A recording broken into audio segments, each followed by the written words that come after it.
बिस्मिल्लाहिर्रहमानिर्रहीम। अस्सलाम वालेकुम students, welcome to CBEL concept based education learning YouTube channel. मैं हमाद अहमद आपका ट्यूटर। आज की इस वीडियो में हम बात करेंगे बीकॉम पार्ट 1 की और इसका सब्जेक्ट है फाइनेंशियल अकाउंटिंग। तो स्टूडेंट्स, आपको पता है हमने चैप्टर BRS यानी कि बैंक रिकॉन्सिलेशन स्टेटमेंट स्टार्ट किया। आज हम उसकी प्रॉब्लम नंबर 13 करेंगे। बहुत इंपॉर्टेंट प्रॉब्लम है ये पेपर के लिहाज से, तो आप स्टूडेंट्स ने इसको एंड तक देखना है। तमाम चीज़ें मैं आपको कंसेप्ट से बताऊंगा। तो स्टूडेंट्स, वीडियो को स्टार्ट करने से पहले आप स्टूडेंट्स से ये रिक्वेस्ट है, वीडियोस को लाइक करें, चैनल को सब्सक्राइब करें और बेल आइकन को तो ज़रूर प्रेस कर दें ताकि जब भी हमारी न्यू वीडियो अपलोड हो आपको सबसे पहले उसका नोटिफिकेशन मिल जाए। तो स्टूडेंट्स, वीडियो को स्टार्ट करने से पहले हम क्या सीखेंगे? 3 चीज़ें। जब भी आपने BRS का चैप्टर करना है, मैं प्रीवियस वीडियोस से प्रीवियस क्वेश्चन नंबर 10 से लेकर ना आपको बताता जा रहा हूँ कि 3 चीज़ें आपने अपने माइंड में रखनी है। क्या? नंबर 1 कि BRS हमें क्यों बनाना पड़ती है। देखें, एक नेस्ले कंपनी है। नेस्ले कंपनी ने अपने अकाउंटेंट को कहा कि ये बताओ हमारे बैंक के अंदर कितने पैसे पड़े हुए हैं। तो नेस्ले कंपनी का जो अकाउंटेंट है वो अपनी एक रजिस्टर्ड को ओपन करेगा। उसके अंदर उसने क्या बनाया होगा? कैश बुक बनाई होगी। कैश बुक के 3 कॉलम होते हैं। एक कॉलम होता है कैश का, एक कॉलम होता है बैंक का, एक कॉलम होता है डिस्काउंट का। तो वो बैंक के कॉलम में देखेगा, देखकर बताएगा अपने नेस्ले कंपनी वालों को कि सर हमारे बैंक अकाउंट में फॉर एग्जांपल 50,000 रुपया पड़ा हुआ है। तो वो जो रजिस्टर्ड है उसका अकाउंटेंट का, उसको क्या कहेंगे? Cash book. अब ना नेस्ले कंपनी ने अपने बैंक को फ़ोन किया। बैंक HBL है। HBL के मैनेजर को फ़ोन किया और कहा कि सर बताइएगा हमारे बैंक अकाउंट में कितना बैंक बैलेंस पड़ा हुआ है, कितने पैसे पड़े हुए हैं। तो उन्होंने फॉर एग्जांपल उन्होंने कह दिया 40,000 पड़े हुए हैं, या उन्होंने कह दिया 60,000 पड़े हुए हैं। यानी कि जितना अकाउंटेंट ने बताया ना अपनी कैश बुक को देखकर, उससे कम या उससे ज़्यादा बता दिया किसने? बैंक के मैनेजर ने, कि आपके अकाउंट में इतने पैसे हैं। तो अब जो है नेस्ले कंपनी, उन्होंने कहना है कि ये क्या बात हुई, बैलेंस जो है मैच क्यों नहीं कर रहा। तो वो क्या कहेंगे अकाउंटेंट को, नेस्ले कंपनी वाले, कि एक पेज लो, पेज के ऊपर ना वो रीजंस लिखो, वो वजूहात लिखो जिनकी वजह से ना ये दोनों बैलेंस में, यानी कि balance as per cash book जो ये बनाता है अकाउंटेंट, और वो जो बैंक के अंदर अकाउंट ओपन है ना नेस्ले कंपनी का, उसको कहते हैं बैलेंस एज पर पासबुक। उसको पासबुक सर क्यों कहा जाता है? क्योंकि वो देखो,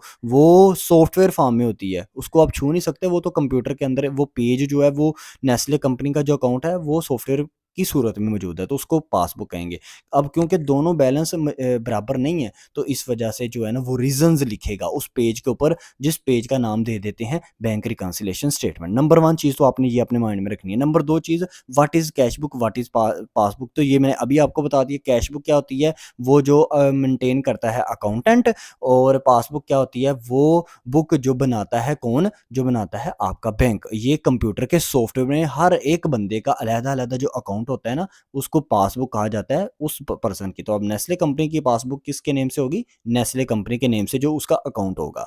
नंबर 3 चीज़, आपने इन एंट्रीज में जो हमें क्वेश्चन में एंट्रीज कहे, उनको आपने डेबिट कैसे करना है, क्रेडिट कैसे करना है। याद रखिएगा, जब भी आपका बैंक बैलेंस इंक्रीज हो रहा हो या इंक्रीज हो, या तो पहले से इंक्रीज हो या हो रहा हो इंक्रीज, तो याद रखिएगा हमेशा आप उस एंट्री को डेबिट करेंगे। और अगर आपका बैंक बैलेंस या तो डिक्रीज हो, कम हो, या कम शो हो रहा हो, या कम शो हो रहा हो, तो आप उसको क्या करेंगे? क्रेडिट करेंगे। तो अब हम अपना क्वेश्चन पढ़ते हैं और फिर साथ साथ हम उसका सोल्यूशन भी देखते हैं। क्वेश्चन है क्वेश्चन नंबर 13 यानी कि problem number 13। The bank statement of account number 16 of mister Salim showed an overdraft balance of rupees 1,34,300 on 31 दिसंबर 2016। यानी कि मतलब क्या है कि कंपनी के पास ना उसके बैंक, अब देख रहे हैं कि वो बैंक स्टेटमेंट की बात कर रहा है, तो पासबुक को बैंक स्टेटमेंट भी कहा जाता है। तो कंपनी, वो जो कंपनी है ना, उसकी पासबुक के अंदर कितने पैसे पड़े हुए हैं? ओवरड्राफ्ट बैलेंस है। ओवरड्राफ्ट बैलेंस का मतलब ये है कि अब वो क्रेडिट बैलेंस नहीं है उनके पास क्या नाम है, बैलेंस एज पर पासबुक, वो डेबिट बैलेंस है। क्योंकि जो क्रेडिट बैलेंस होता है ना बैंक एज मतलब एज पर पासबुक, जो क्रेडिट बैलेंस होता है वो तो समझो वो तो लायबिलिटी होता है ना, वो पैसा होता है जो कैश बुक का डेबिट बैलेंस होता है। सही है। लेकिन अगर कंपनी ने इसको नेस्ले कंपनी को, अगर सॉरी बैंक ने नेस्ले कंपनी को उधार पैसा दिया है, लोन दिया है, तो वो कैश बुक के लिहाज से यानी कि नेस्ले के लिहाज से क्या है, वो उनकी लायबिलिटी है, वो करेंगे, उसको क्रेडिट है। पीछे वाले क्वेश्चन में हमने देखा ओवर ड्राफ्ट बैलेंस दिया हुआ था कैश बुक, लेकिन वो बैंक के लिए क्या है, जो उसने पैसा उधार दिया है उसको नेस्ले कंपनी को, वो बैंक के लिए एसेट है, क्योंकि फ्यूचर में मिलना है बैंक को, तो इसलिए बैंक इसको क्या करेगा, डेबिट करेगा। याद रखिएगा बात। अब हम नेक्स्ट पढ़ते हैं। On ongoing the balance of cash book and passbook, the accountant found the following, यानी कि जब पासबुक और कैश बुक को गो थ्रू किया गया ना, यानी कि समझा गया, पढ़ा गया, तो नीचे दिए गए हुई जो चीज़ें हैं ना, वो थोड़ी सी ना बताई गई हैं कि ये वजूहात हैं जिनकी वजह से balance as per cash book और बैलेंस एज पर पासबुक जो है ना, वो बराबर नहीं आ रहा। फर्स्ट नंबर एंट्री है, a cheque of ₹4320 wrongly credited in the bank statement, यानी कि पासबुक के अंदर on 28 December 2016 and being dishonour again debited in the bank statement as on 1 January 2017। There was no entry in the cash book about the dishonour of the check until 15th January 2017। अच्छा, तो students अब आप इसका सबसे पहले बनाएंगे format. पहले उस पर्सन का नेम लिख दें मिस्टर सलीम, फिर उसका अकाउंट लिखते हैं, अकाउंट नंबर 16, फिर लिखें बैंक रिकॉन्सिलेशन स्टेटमेंट, फिर लिखें एज ऑन 31 दिसंबर 2016। अब 3 कॉलम बनेंगे पार्टिकुलर डेबिट क्रेडिट का, पार्टिकुलर 1, डेबिट क्रेडिट 2 और तीसरा बनेगा अमाउंट। अब पार्टिकुलर में सबसे पहले आप क्या लिखोगे, वो जो बैलेंस एज पर आपको पासबुक दिया ओवरड्राफ्ट बैलेंस है, तो overdraft balance as per passbook क्या होता है, ये कंपनी के सॉरी वो बैंक के लिए, ये बैंक के लिए एसेट होता है, क्योंकि ओवरड्राफ्ट का मतलब होता है लोन देना। तो ओवरड्राफ्ट के साथ अगर पासबुक आ जाए तो इसका मतलब है ना बैंक लोन दे रहा है, बैंक ने कभी खुद तो नहीं ना लोन लिया, तो बैंक तो लोन देता है ना। तो अगर overdraft balance as per passbook लिखा आ जाए तो आपने समझना है कि ये बैलेंस जो है ना, ये लोन, ये जितनी भी अमाउंट है ना, ये लोन एज अ लोन दिया गया किसको, कंपनी को, और ये मुस्तकबिल में कंपनी ने बैंक को वापस करना है, तो इसलिए ये बैंक का क्या है, एसेट है। तो आप इसको क्या करेंगे, डेबिट करेंगे, डीआर करेंगे, डीआर सीआर कॉलम में डीआर लिखेंगे और अमाउंट के अंदर लिख देंगे 1,34,300।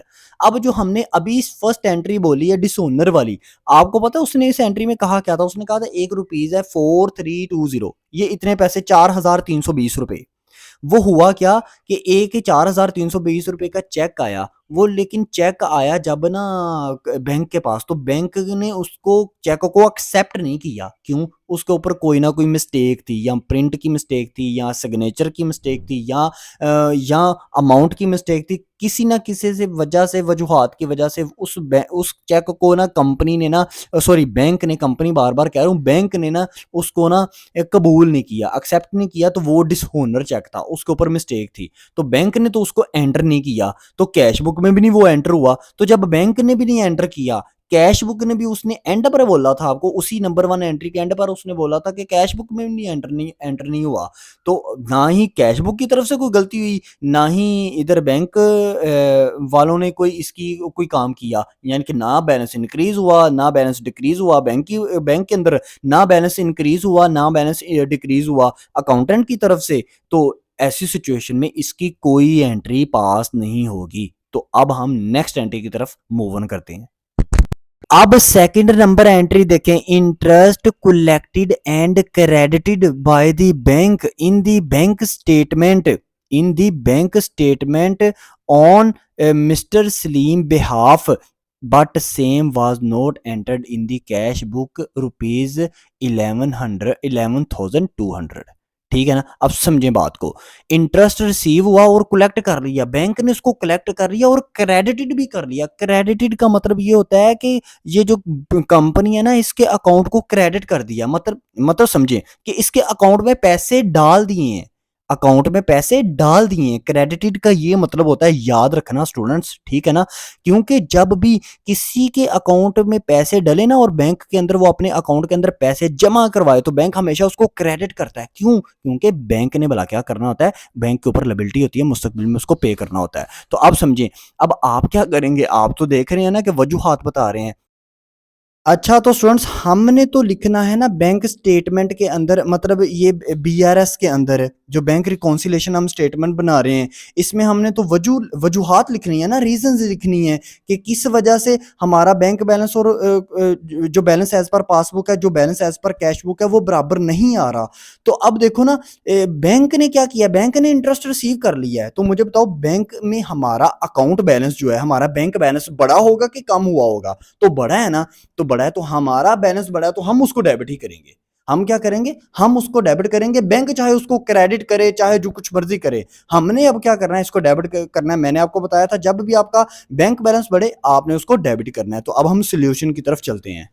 अच्छा तो स्टूडेंट्स अब देखें सोल्यूशन के अंदर आप क्या करेंगे, आप पार्टिकुलर्स में लिखेंगे, क्या लिखेंगे, इंटरेस्ट रिसीव बाय बैंक। ठीक हो गया ना। और अब इसको क्या करेंगे, इसको करेंगे क्योंकि बैंक में आपका बैलेंस इंक्रीज हुआ है, बैंक बैलेंस कंपनी का इंक्रीज हुआ है, तो इसको करेंगे डेबिट। और अमाउंट में लिखेंगे 11,200। तो अब डेबिट ऊपर डेबिट नीचे दोनों साइन बराबर हैं, सेम है, जमा कर दें। चाहे डेबिट डेबिट हो चाहे क्रेडिट क्रेडिट हो, सेम साइन हो, आप इनको जमा करेंगे। तो 1,34,300 में जमा करें 1,100 सॉरी 11,200 रुपए। तो आपके पास आएगा 1,45,500। तो साइन कौन सा आएगा, बड़ी अमाउंट के साथ जो सा साइन है वो है डेबिट का। अच्छा तो स्टूडेंट्स अब हम नेक्स्ट एंट्री नंबर 3 करेंगे। अ cheque of ₹82,000 paid into the bank for collection on 30th December, but a check of rupees rupees 30,000 was collected on 7th January 2017। ये क्या हुआ, ये एक चेक है 82,000 रुपए का, 82,000 का, वो सेंड किया था बैंक को सेंड किया था, किसी कस्टमर से मिला ना, इसको कंपनी को, नेस्ले कंपनी को पैसे मिले, तो नेस्ले कंपनी ने ना वो बैंक को सेंड कर दिए कि भाई ये हमारे अकाउंट में ना ये पैसा डाल दो। लेकिन उसमें से ना 82,000 में से 30,000 जो अमाउंट है ना, 30,000 जो अमाउंट है, वो जाकर उसने हमारे अकाउंट में डाली नेक्स्ट मंथ, यानी कि 7 जनवरी 2017 को। लेकिन हम कब तक बना रहे हैं, हम तो अपना bank reconciliation statement month two month बनाते हैं ना। तो इस मंथ में तो वो हुई नहीं, 30,000 की अमाउंट हमारे बैंक अकाउंट में तो जमा हुई नहीं। सही है ना। तो इसलिए हमारा बैंक अकाउंट कौन सा बैलेंस शो कर रहा होगा, इंक्रीज बैलेंस या डिक्रीज बैलेंस, यानी कि 30,000 रुपया अब हमारे बैंक में कम आया है या ज्यादा आया है? स्टूडेंट्स कम आया है ना, क्योंकि हमारा बैलेंस बैंक के अंदर जो बैंक बैलेंस था वो 82,000 से होना चाहिए था ना, बढ़ना चाहिए था। लेकिन 30,000 रुपए तो अभी उसमें जाने हैं, मतलब एंटर होने हैं। तो अब हमारा जो बैंक का वो डिक्रीज बैलेंस शो कर रहा है, तो डिक्रीज बैलेंस शो करे तो आपने क्या करना है, उसको क्रेडिट करना है। तो सोल्यूशन की तरफ चलते हैं। अच्छा तो स्टूडेंट्स अब सॉल्यूशन की तरफ देखें। पार्टिकुलर्स में आप क्या लिखेंगे, अनकलेक्टेड चेक। अनकलेक्टेड चेक क्या होंगे, डेबिट और क्रेडिट में आप साइन देंगे, क्रेडिट करेंगे, और अमाउंट में लिखेंगे 30,000। अब ऊपर डेबिट की अमाउंट है 1,45,500, उसमें से क्रेडिट साइड माइनस करेंगे क्योंकि साइन ऑपोजिट है, तो ऑपोजिट साइन मीन्स आप माइनस करोगे। तो 30,000 माइनस किया तो आपके पास अमाउंट आएगी 1,15,500। तो और बड़ी अमाउंट के साथ कौन सा साइन है, डीआर का, तो आप इसके साथ जो साइन लगाओगे वो डीआर का साइन लगाओगे।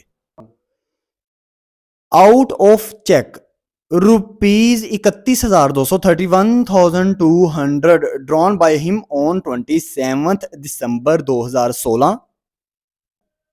A check of ₹10,000 was encashed on 3rd जनवरी 2017। तो स्टूडेंट्स बात को समझिएगा, ये हुआ क्या है, ये एक चेक था जो हमें ना, जो हमने अपने क्रेडिटर्स को दिया। अपने क्रेडिटर को ये कहा कि हमारे चेक को हमारे बैंक के अकाउंट में ले जाओ और जाकर वहां से पैसे निकलवा लो। ड्रॉन का मतलब वही इशू करने वाली बात आ रही है, वो अनप्रेजेंटेड वाली बात आ रही है। याद रखिएगा, इशूड और अनप्रेजेंटेड और इनकैश्ड का ना, सॉरी, ड्रॉन का मतलब सेम ही होता है। तो क्रेडिटर गया हमारे बैंक के अकाउंट में, उसने पैसे निकलवाने थे 31,200, लेकिन निकलवाने थे 30 दिसंबर 2016 तक, जो हम इस मंथ का बना रहे हैं। तो 31,000 में से ना 10,000 की अमाउंट के जो चेक थे ना, वो उसने जाकर निकलवाए मतलब उसके पैसा उन चेक से पैसा निकलवाया। 10,000 के जो चेक थे ना वो जाकर उसने 3 जनवरी को, यानी कि अगले साल की ना 3 जनवरी को ना उसने 2017 को जाके 10,000 के जो है ना मतलब हमारे अकाउंट से पैसा निकलवाया। तो मुझे बताओ यहाँ पर अनप्रेजेंटेड चेक हो गया ना, कितने के चेक अनप्रेजेंटेड है? ये 10,000 के अनप्रेजेंटेड चेक है ना। तो अनप्रेजेंटेड चेक का मतलब क्या होता है? अनप्रेजेंटेड का चेक का मतलब वो ये होता है कि हमारे अकाउंट में से देखो, हमारे अकाउंट डिक्रीज हुआ है कि इंक्रीज हुआ है? हमारा अकाउंट जो है वो डिक्रीज हुआ है स्टूडेंट्स। सॉरी, हमारा अकाउंट जो है वो अभी इंक्रीज हुआ है, डिक्रीज नहीं हुआ, इंक्रीज हुआ है। कैसे? क्योंकि जो 10,000 के चेक है ना, 10,000 के चेक ये तो जाकर नेक्स्ट मंथ को हुए हैं, यानी कि नेक्स्ट ईयर के पहले मंथ को हुए हैं। तो इस मंथ में तो नहीं ना हमारा बैलेंस अभी 10,000 से कम शो हो रहा। अभी हमारा बैलेंस 10,000 से कम इस मंथ में नहीं शो हो रहा, लेकिन हमारा बैलेंस जो है वो नेक्स्ट ईयर को 10,000 से कम जाकर शो होगा। तो अभी हमारा बैलेंस बैंक में जो बैलेंस है वो इंक्रीज ही है। तो इंक्रीज बैलेंस हो तो हम उसको बीआरएस में क्या करेंगे? डेबिट करेंगे। सोल्यूशन में चलते हैं। अच्छा, तो स्टूडेंट्स अब सोल्यूशन में देखें, आप पार्टिकुलर्स में क्या लिखेंगे? अनप्रेजेंटेड चेक, डेबिट और क्रेडिट के कॉलम में लिखेंगे डीआर, क्योंकि ये डेबिट होते हैं ना। आपका बैलेंस अभी भी इंक्रीज शो हो रहा है, कम होना चाहिए था। मजीद 10,000 रुपये आपके बैलेंस से अभी कटौती होनी है। तो अभी तक तो नहीं ना हुई, तो अभी तक नहीं हुई तो बैलेंस आपका इंक्रीज ही शो हो रहा है। आपका बैंक बैलेंस ज़्यादा ही अभी तक शो हो रहा है। तो आप अमाउंट में क्या लिखेंगे? अमाउंट के कॉलम में लिखेंगे 10,000। तो ऊपर देखो डेबिट, नीचे भी डेबिट, तो 1,15,500 में जमा कर दो 10,000 तो आएगा 1,25,500। साइन कौन सा आएगा? बड़ी रकम के साथ क्या साइन है? डेबिट का, तो डेबिट का साइन यूज कर देना। अब नेक्स्ट एंट्री नंबर 5 देखिएगा। The banker has given him a wrong credit cheque ₹2,000 paid in by him in an other account, account number 17, and a wrong debit in respect of cheque RS ₹1,200 drawn at account number 17।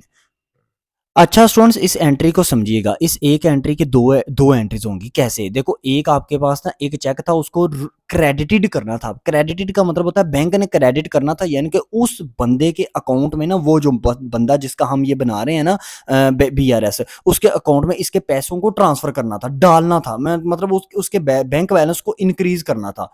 तो वो increase करना था उसके account number 16 में, जो कि हमारे question के स्टार्ट में बताया हुआ है हमें। लेकिन हमने, यानी कि जो बैंक है ना, उसने अकाउंट नंबर 17 में गलती से पोस्ट कर दिया 2,000 रुपया, 2,000 रुपीज, लेकिन गलती से कर दिया। तो वहां से वो कैंसिल एंट्री को करके ना, तो 2,000 रुपए को वो ये अकाउंट नंबर 16 में क्या करेगा? ऐड करेगा। ऐड करेगा तो उसका बैंक बैलेंस बढ़ेगा ना, बढ़ेगा। तो आपको इस 2,000 को करना पड़ेगा डेबिट, याद रखिएगा। अब दूसरा जो 1,200 है ना, 1,200 को उसने गलती से क्या किया?